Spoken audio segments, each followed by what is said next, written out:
Esta reunião está sendo gravada. Hoje vamos falar sobre licitação, título 2, que fala do processo licitatório.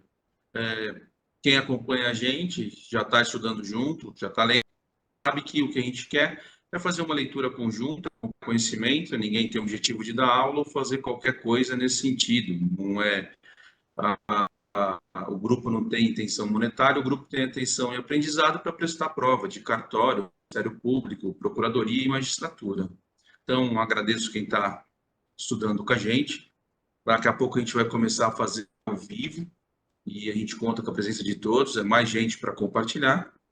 E é isso. Se puder, se está gostando, deixa o like. Se não, se nunca acompanhou a gente, espera o final, vê se é bacana, vê se ajuda.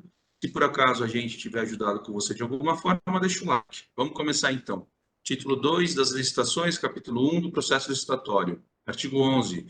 O processo licitatório tem por objetivos a seleção da proposta apta a gerar o resultado de contratação mais vantajoso para a administração pública, inclusive no que se refere ao ciclo de vida do objeto. 2. Assegurar o tratamento isonômico entre os licitantes, bem como a justa competição. 3. Evitar contratações com sobrepreço ou com preço manifestamente inexequíveis e superfaturamento na execução do contrato. 4. Incentivar a inovação e o desenvolvimento nacional sustentável. Parágrafo único. A alta administração do órgão ou entidade é responsável pela governança da contratação e deve implementar processos e estruturas, inclusive de gestão de risco e controles internos, para avaliar, direcionar e monitorar os processos licitatórios e os respectivos contratos, com o intuito de alcançar os objetivos estabelecidos no caput desse artigo, promover um ambiente íntegro e confiável, assegurar o alinhamento das contratações ao planejamento estratégico e às leis orçamentárias e promover eficiência, efetividade e eficácia em suas contratações. Então, no artigo 11, a gente tem os objetivos, são 4 apenas. Então, assegurar a contratação vantajosa, assegurar tratamento isonômico, são princípios, evitar sobrepreço e superfaturamento e incentivar o desenvolvimento nacional sustentável. Artigo 12. No processo licitatório, observar-se-á o seguinte: os documentos serão produzidos por escrito, com data e local de sua realização e assinatura dos responsáveis. Inciso 2. Os valores, os preços e os custos utilizados terão como expressão monetária a moeda corrente nacional, ressalvado o disposto no artigo 52 dessa lei. O artigo 52 dessa lei fala das licitações de âmbito internacional. Inciso 3º. O desatendimento de exigências meramente formais que não comprometam a aferição da qualificação do licitante ou a compreensão do conteúdo de suas propostas, não importará seu afastamento da licitação ou a invalidação do processo. 4. A prova de autenticidade de cópia de documento público ou particular poderá ser feita perante o agente da administração, mediante apresentação de original ou de declaração de autenticidade por advogado, sua responsabilidade pessoal. 5. O reconhecimento de firma somente será exigido quando houver dúvida de autenticidade, salvo imposição legal. 6º.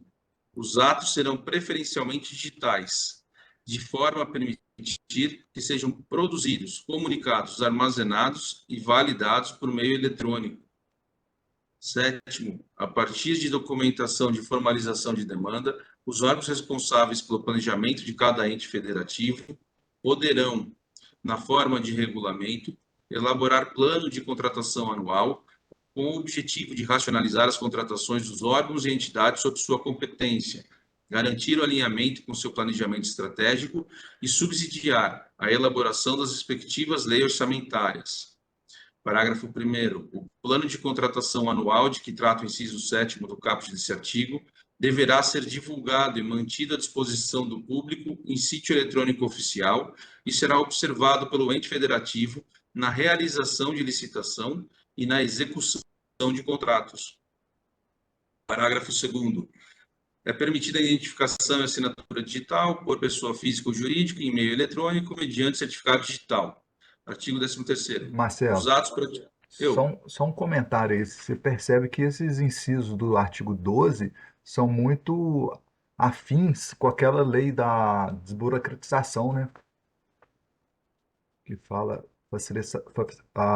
que traz essa facilitação aí dos documentos, que não A gente leu há pouco tempo a desburocratização, né? Sim, a lei da desburocratização está disponível aí também. Sobre essas exigências formais que não vão atrapalhar o andamento do processo e tudo mais. Esses autenticação de documento que pode ser feita pelo próprio agente da administração, tudo facilitando, né? Esse reconhecimento de firma somente exigido quando houver dúvida. A lei da desburocratização fala alguma coisa nesse sentido aí. Sim, isso daí é um movimento que vem desde que a gente saiu do regime burocrático para um regime que é um regime gerencial. Foi com a emenda constitucional que colocou eficiência. Burocrático não significa que é parado, que é demorado, significa que você tem muito papel. Quando a gente coloca eficiência no artigo 37, que é o crime mnemônico do LIMP, legalidade, pessoalidade, moralidade, publicidade, posteriormente foi colocada eficiência, vem o estado gerencial, onde ele quer ser mais rápido, ele quer ser mais prestativo, coloca daí as agências reguladoras e começa a vir com esse tipo de lei ou com esse tipo de artigo, onde vai tentar tornar ele mais eficiente, né? Mais rápido. A lei Mas da, foi muito... a lei da desburocratização ela é um pouquinho antes dessa lei nova das licitações. Essa lei das licitações é a 14.133. A lei da desburocratização é a 13.726.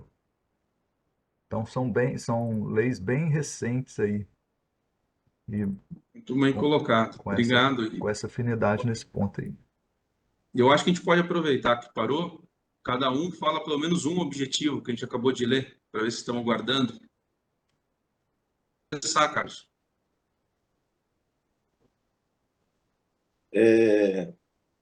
Os documentos eles vão ser produzidos por escrito, né? Dando uma facilidade para... Não, é sobre os objetivos, ô Maurício. Ah, tá, os objetivos lá Eu da... começo, então. É evitar o superfaturamento sobre preço. Isso. Eu digo aquele que é garantir a isonomia entre os participantes da licitação. Garantir uma Aí, tem proposta mais também dois, Carlos. garantir uma proposta mais vantajosa para a administração.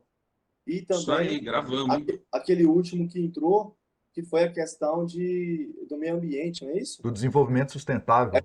Isso, desenvolvimento sustentável, que tem a ver, inclusive, também com o meio ambiente, né? Inclusive, tem Tem a ver. umas questões na lei de licitação que elas dão vantagens para aqueles licitantes que eles tendem, né, a preservar o meio ambiente, inclusive com produtos, né, que são autossustentáveis, que não agridem tanto o meio ambiente. Então, tem algumas coisas que mudaram em relação a isso. Isso aí. Muito bom. Vamos continuar. Artigo 13º. Os atos praticados nos processos licitatórios são públicos, ressalvado as hipóteses de informação cujo sigilo seja imprescindível à segurança da sociedade e do Estado na forma da lei. Parágrafo único. A publicidade será diferida quando o conteúdo das propostas até a respectiva abertura, quanto o orçamento da administração, nos termos do artigo 24 dessa lei. Aqui ocorre que você tem dois modos de licitação, que é o fechado e o aberto. Quando ele for fechado, você abre a proposta na hora e é analisada ali. Nesse caso, você tem a publicidade diferida, ou seja, postergada para o momento das aberturas. O outro caso é o orçamento da administração nos termos do artigo 24. O artigo 24 diz: desde que justificado o orçamento estimado da contratação, poderá ter caráter sigiloso, sem prejuízo da divulgação do detalhamento dos quantitativos e demais informações necessárias para a elaboração da proposta. Esse caso é para tentar evitar que haja conluio. Então, a administração fala quanto tem para receber, a pessoa, eu falei conluio, mas não é conluio, que haja má fé, né? Então, ela sabe que a administração tem X, ela coloca o orçamento acima porque vai estar para pagar. é para tentar ter uma economia melhor para a administração pública. Então, são os dois casos. Artigo 14. Não poderão disputar licitação ou participar da execução do contrato, direta ou indiretamente. Atenção com indiretamente. 1. Autor do projeto básico ou do projeto executivo, pessoa física ou jurídica, quando a licitação versar sobre obra, serviço ou fornecimento de bem a eles relacionados. Isso caiu há pouco tempo no TJ Goiás e no Tribunal de Contas do DFT. 2. Empresa, isoladamente ou em consórcio, responsável pela elaboração do projeto básico ou em projeto executivo, ou empresa do qual o autor do projeto seja dirigente, gerente, controlador, acionista ou detentor de mais de 5% do capital com direito a voto.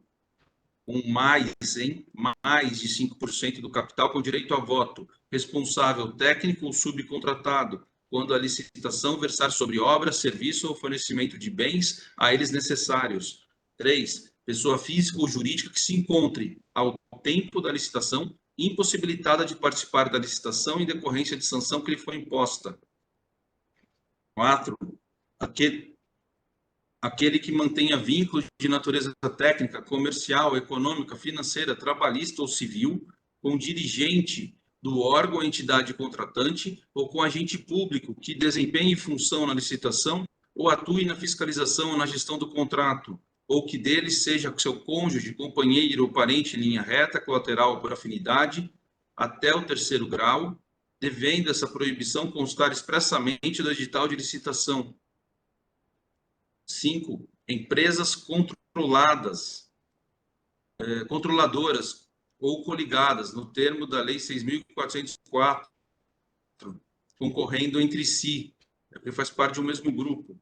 6. Pessoa física ou jurídica que nos 5 anos anteriores à divulgação do edital tenha sido condenada judicialmente, com trânsito em julgado, por exploração de trabalho infantil, por submissão a trabalhadores à condição análoga a escravo ou contratação de adolescentes, no caso vedado pela legislação trabalhista. Então, o trabalho do adolescente começa a partir dos 16, 14 pode ser na condição de aprendiz, ele não pode fazer trabalho noturno, nem insalubre, nem com periculosidade. Parágrafo 1º. O impedimento que trata o inciso 3 do caput desse artigo será também aplicado ao licitante que atua em substituição ao física ou jurídica, com o intuito de burlar a efetividade da sanção a ele aplicada, inclusive a sua controladora, controlada ou coligada, desde que devidamente comprovado o ilícito ou a utilização fraudulenta da personalidade jurídica do licitante. Parágrafo 2º. A critério da administração, exclusivamente a seu serviço, o autor dos projetos e a empresa que se refere os incisos 1 e 2 do caput desse artigo poderão participar no apoio das atividades de planejamento da contratação, da execução da licitação ou da gestão do contrato, desde que sob sua supervisão exclusiva de agentes públicos do órgão ou entidade. Então, é a critério da administração e exclusivamente a seu serviço. Nesse caso, o autor do projeto e a empresa que se refere aos incisos 1 e 2 desse artigo poderão participar no apoio das atividades de planejamento da contratação. Parágrafo 3º. Equipara-se aos autores do projeto as empresas integrantes do mesmo grupo econômico. Parágrafo 4º. O disposto nesse artigo não impede a licitação ou a contratação de obra ou serviço que inclua como encargo do contratado a elaboração do projeto básico e do projeto executivo, nas contratações integradas e do projeto executivo nos demais regimes de execução. Parágrafo 5º. Em licitação e contratações realizadas no âmbito de projeto de programas parcialmente financiados por agência oficial de cooperação estrangeira ou por organismo internacional com recursos do financiamento ou da contrapartida nacional, não poderá participar pessoa física ou jurídica que integre o rol de pessoas sancionadas por essas entidades ou que seja declarada inidônea nos termos da lei. Artigo 15º. Salvo vedação devidamente justificada no processo licitatório, pessoa jurídica poderá participar de licitação em consórcio, observadas as seguintes normas. 1. Comprovação de compromisso público ou particular de constituição do consórcio, subscrito subscrito pelos consorciados. Inciso 2. Indicação da empresa líder do consórcio, que será responsável por sua representação perante a administração. 3. A admissão para efeito de habilitação técnica do somatório dos quantitativos de cada consorciado e para efeito de habilitação econômica, financeira do somatório dos valores de cada consorciado. 4. Impedimento de empresa consorciada participar na mesma licitação de mais de um consórcio de forma isolada. 5. Responsabilidade solidária dos integrantes pelos atos praticados em consórcio, tanto na fase de licitação quanto na fase de execução do contrato.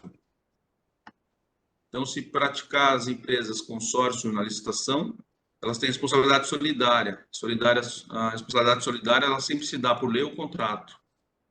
Parágrafo 1º. O edital deverá estabelecer para o consórcio acréscimo de 10% a 30% sobre o valor exigido de licitante individual para habilitação econômica financeira, salvo justificação. Parágrafo 2º. O acréscimo previsto no parágrafo 1º desse artigo não se aplica aos consórcios compostos em sua totalidade de microempresa e empresa de pequeno porte, assim definida na lei. Parágrafo 3º. O licitante vencedor é obrigado a promover, antes da celebração do contrato, a constituição e o registro do consórcio nos termos do compromisso referido no inciso 1 do caput desse artigo. Parágrafo 4º. Desde que haja justificativa técnica para a autoridade competente, o edital de licitação poderá estabelecer limite máximo para o número de empresas consorciada. Parágrafo 5º. A substituição de consorciado deverá ser expressamente autorizada pelo órgão ou entidade contratante e condicionada à comprovação de que a nova empresa do consórcio possui, no mínimo, os mesmos quantitativos para efeito de habilitação técnica e os mesmos valores para efeito de qualificação econômica financeira, apresentado pela empresa substituída para fins de habilitação do consórcio no processo licitatório que originou o contrato. Artigo 16. Os profissionais e organizadores sob forma de cooperativa poderão participar da licitação quando 1. A constituição e o funcionamento da cooperativa observarem as regras estabelecidas na legislação aplicável, em especial a Lei 5.764, de 71, Lei 12.690, de 2012 e a Lei Complementar 130, de 2009. 2. A cooperativa apresentar demonstrativo de atualização em regime cooperado, com repartição de receita e despesa entre os cooperados. 3. Qualquer cooperado com igual qualificação for capaz de executar o objeto contratado, vedada a administração indicar nominalmente pessoas.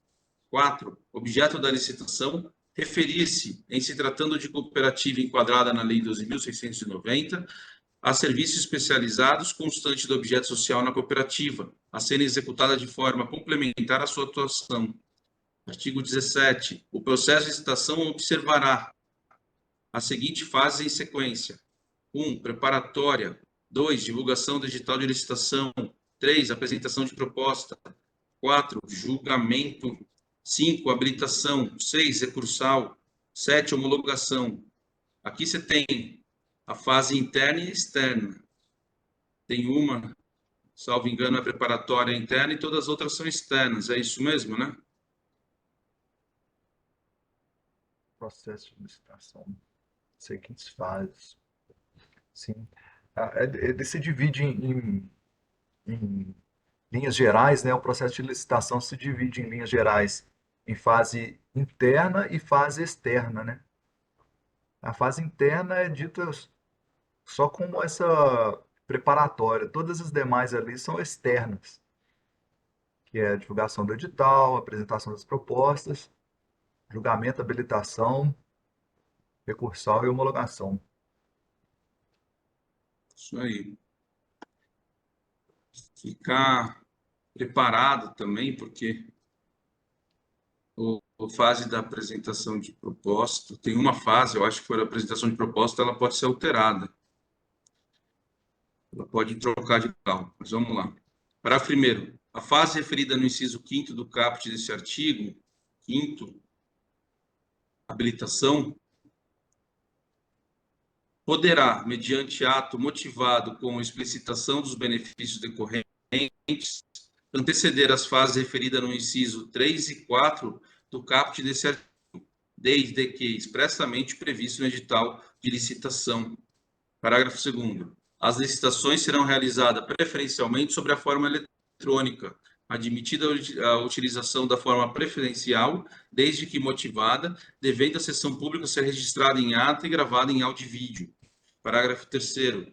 Desde que prevista no edital, na fase que se refere ao inciso 4 do caput desse artigo, o órgão ou entidade licitante poderá, em relação ao licitante provisoriamente vencedor, realizar a análise de avaliação de conformidade da proposta mediante homologação de amostra, exame de conformidade e prova do conceito, entre outros testes de interesse da administração, de modo a comprovar sua aderência às especificações definidas no termo de referência no projeto básico.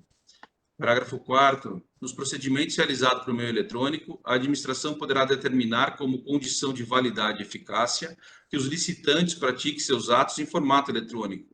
Parágrafo 5º. Na hipótese excepcional de licitação sobre forma presencial, virou excepcional a licitação presencial, a que se refere o parágrafo 2º desse artigo, a sessão pública de apresentação da proposta deverá ser gravada em áudio e vídeo. Em áudio e vídeo, e a gravação será juntada aos autos do processo licitatório depois do seu encerramento. Parágrafo 6º. A administração poderá exigir certificação por organização independente acreditada pelo Instituto Nacional de Metrologia, Qualidade e Tecnologia, INMetro, como condição para aceitação de 1. Estudo, anteprojeto, projeto básico, projeto executivo. 2. Conclusão de fase ou de objetos de contratos. 3. Material e técnico apresentados por empresa para fim de habilitação. Isso caiu no ENAM, o ENAM 1. Aí é a seguinte pergunta: em razão de limitação do mercado nacional e visando aumentar a competitividade, o governo federal realizou licitação internacional. Lembrando que a licitação internacional ela é feita em território nacional. Isso pode ser uma pegadinha. Destinado à compra de determinado equipamento para ser utilizado na produção de insumo estratégico na área da saúde. Divulgado o edital, apresentaram proposta isoladamente 3 empresas estrangeiras e um consórcio formado por 8 empresas nacionais. Nesse contexto, considerando a disposição da Lei de Licitação e Contrato, Lei 14.133, assinale a alternativa correta. Foi a correta. A administração pode condicionar o aceitamento do equipamento à apresentação de certificação emitida por instituição independente e acreditada pelo poder público. Capítulo 2, da fase preparatória, seção 1, do instrumento do processo licitatório.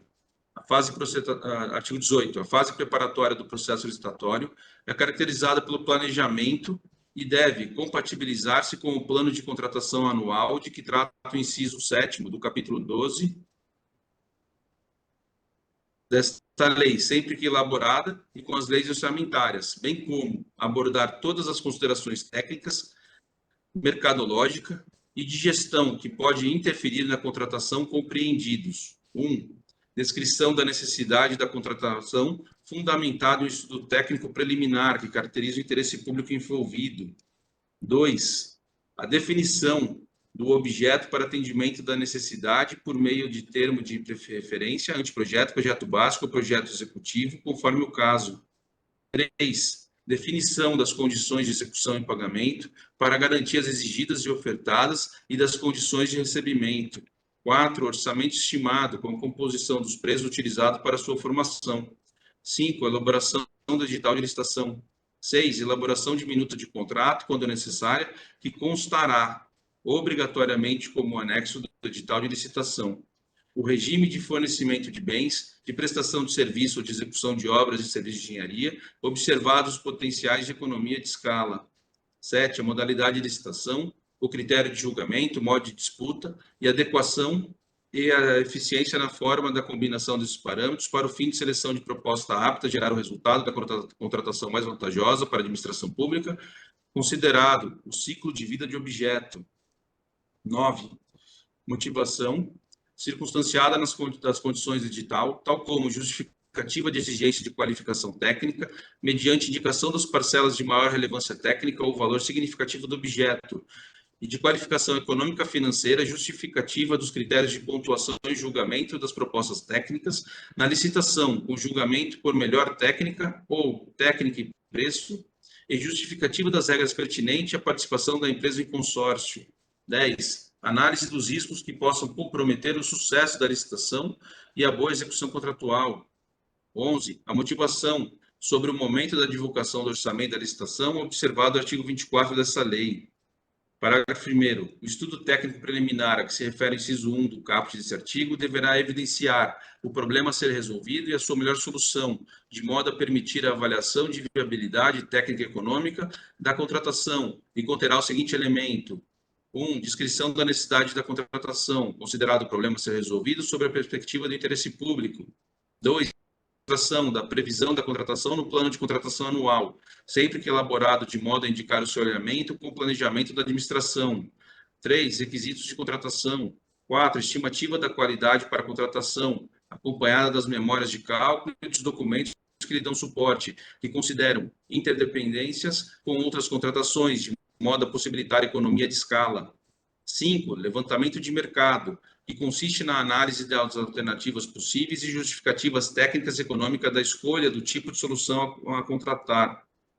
6. Estimativa do valor da contratação, acompanhado dos preços unitários referenciais, das memórias de cálculo e do documento que lhe dão suporte, que poderão constar de anexo classificado se a administração optar por preservar o seu sigilo até a conclusão da licitação. 7. Descrição da solução como um todo, inclusive das exigências relacionadas à manutenção e assistência técnica, quando for o caso. 8. Justificativa para o parcelamento ou não da contratação. 9. Demonstrativos resultados pretendidos em termos de economicidade e de melhor aproveitamento dos recursos humanos, materiais e financeiros disponíveis. 10. Providências a serem adotadas pela administração previamente celebração do contrato, inclusive quanto à capacitação de servidores ou de empregados para fiscalização e gestão contratual. 11. Contratação correlatas e interdependentes. 12. Descrição de possíveis impactos ambientais e respectivas medidas mitigadoras, inclusive requisitos de baixo consumo de energia e outros recursos, bem como logística reversa para desfazimento e reciclagem de bens e refúgios, quando aplicável. 13. Posicionamento conclusivo sobre a adequação da contratação para atendimento da necessidade a que se destina. Parágrafo 2º. O estudo técnico preliminar deverá conter ao menos os elementos previstos no inciso 1, 4, 6, 8 e 13 do parágrafo 1º deste artigo. E quando não contemplar os demais elementos previstos no referido parágrafo, apresentará as devidas justificativas. Parágrafo 3º.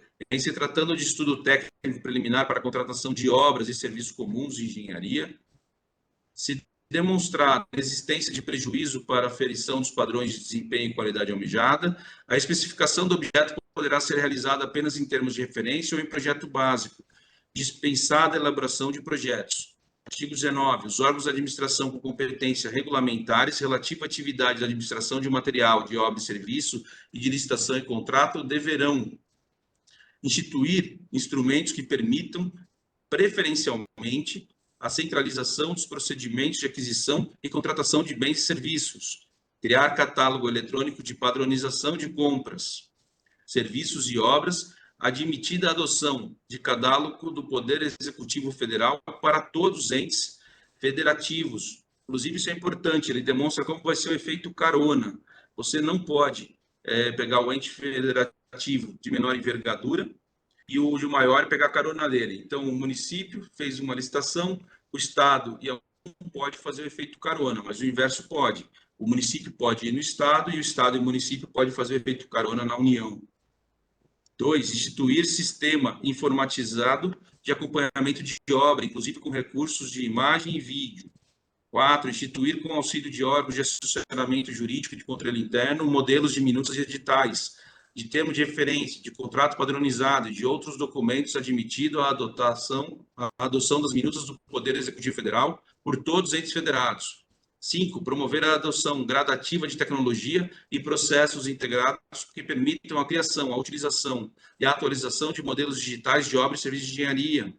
Parágrafo 1º. O catálogo referido no inciso 2 do caput desse artigo poderá ser utilizado em licitação cujo critério de julgamento seja o de menor preço ou de maior desconto e conterá toda a documentação e os procedimentos próprios da fase interna de licitação, assim como especificações dos respectivos objetos, conforme disposto em regulamento. Falou em menor preço e maior desconto, você já pensa em concurso ou pregão. For serviços gerais ou produtos sem ser específico, é pregão. Parágrafo 2º. A não utilização de catálogo eletrônico de procedimento de padronização de que trata o inciso 2 do caput ou dos modelos de minutas de que trata o inciso 4 do caput desse artigo deverá ser justificada por escrito e anexado ao respectivo processo licitatório. Parágrafo 3º. Nas licitações de obra e serviço de engenharia e arquitetura, sempre que adequada aos objetos da licitação, será preferencialmente adotada a modelagem de informação da construção ou tecnologia e processo integrado semelhantes ou mais avanços que venham a substituí-la. Artigo 20. Os itens de consumo adquiridos para suprir a demanda da estrutura da administração pública deverão ser de qualidade comum, não superior à necessidade para cumprir as finalidades às quais destina, vedada a aquisição de artigo de luxo. Parágrafo 1º. Os poderes executivos, legislativos e judiciários definirão em regulamentos limites para o enquadramento dos bens e consumos na categoria comum e de luxo. Caiu no MP São Paulo, está com a prova marcada. Marcou a data para a primeira fase, mês de março, salvo engano, dia 16. Os poderes executivos, legislativo e judiciário definirão em regulamentos limites para o enquadramento dos bens de consumo na categoria comum e luxo. Daí aqui, em relação à nova lei de licitação e contrato, assinale a alternativa correta. Ela veda a aquisição de artigo de luxo pela administração pública, mas confere ao Poder Executivo, Legislativo e Judiciário competência para delimitar em regulamento os limites para enquadramento dos bens de consumo na categoria comum e luxo, sem o qual não poderão ser realizada nova compra de bens de consumo. Está encerrando o prazo aqui nosso, vamos encerrar aqui o vídeo para a gente continuar aí, Tá bom. né? Então, ficamos com a parte 2.